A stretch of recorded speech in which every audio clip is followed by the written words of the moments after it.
Hello and good evening. This is Ishar. Welcome to my channel.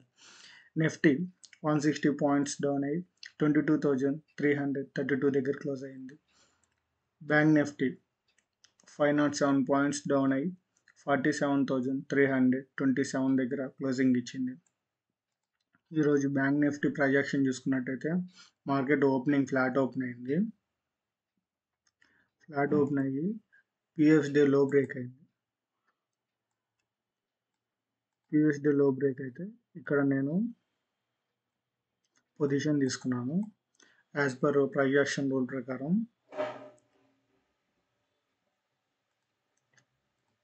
దగ్గరగా నేను 300 దగ్గర cell చేస్తే 98 దగ్గర క్లోజింగ్ ఇచ్చింది.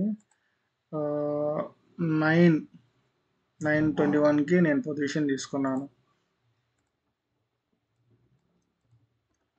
921కి పొజిషన్ తీసుకున్నాను. దగ్గరగా 3000 ప్రాఫిట్ నడుస్తుంది.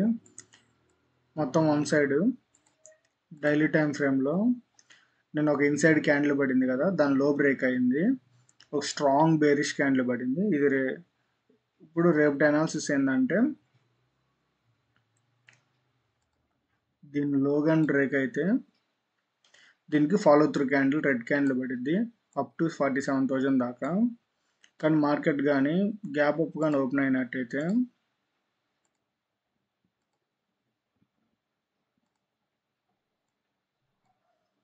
మార్కెట్ ఫ్లాట్ ఓపెన్ అయినా గ్యాప్ డౌన్ ఓపెన్ అయినా, ఫ్లాట్ ఓపెన్ అయితే దీని లో బ్రేక్ అయితే మనం పొజిషన్ తీసుకుంటాము.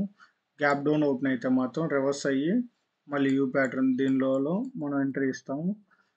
కొంచెం గ్యాప్ అప్ కానీ ఓపెన్ అయిందంటే 47,500 పైన మార్కెట్ మళ్ళీ సైడ్ వేస్ ఉండే ఛాన్సెస్ ఉండేది.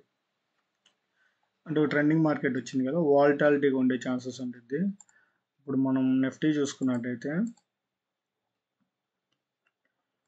నిఫ్టీ ఓపెనింగ్ ఫ్లాట్ ఓపెన్ అయింది. ఫుల్ బేరిష్ మొత్తం వన్ సైడ్. నిన్న మనం మాట్లాడుకున్న విధంగా మార్కెట్ ప్యాటర్న్ బ్రేక్ అవ్వలేదు. స్ట్రాంగ్ బేరిష్ క్యాండిల్ పడింది. మార్కెట్ అయితే ప్యాటర్న్లోనే ఉంది, ఛానల్లోనే ఉంది. ఇప్పుడు మనం రేపటి అనాలిసిస్ చూసుకున్నట్టయితే దీని లోగాన్ బ్రేక్ అయ్యి కిందకి వెళ్తే మనం బేరిష్ పొజిషన్ తీసుకుంటాం. గ్యాప్ డౌన్ ఓపెన్ అయితే మాత్రం ఇక్కడ నుంచి రివర్స్ అయ్యి మళ్ళీ దీనిలో బ్రేక్ అయితే మనం ఎంట్రీ ఇస్తాము.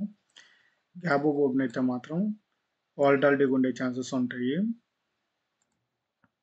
సపోర్ట్ అండ్ రెసిస్టెన్స్ చూసుకుంటే రెసిస్టెన్స్ వచ్చేతలకి 22,450, సపోర్ట్ వచ్చేతలకి 22,252.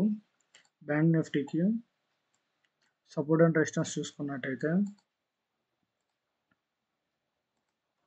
47,500 రెసిస్టెన్స్, సపోర్ట్ వచ్చేతలకి 47,000. Thank you.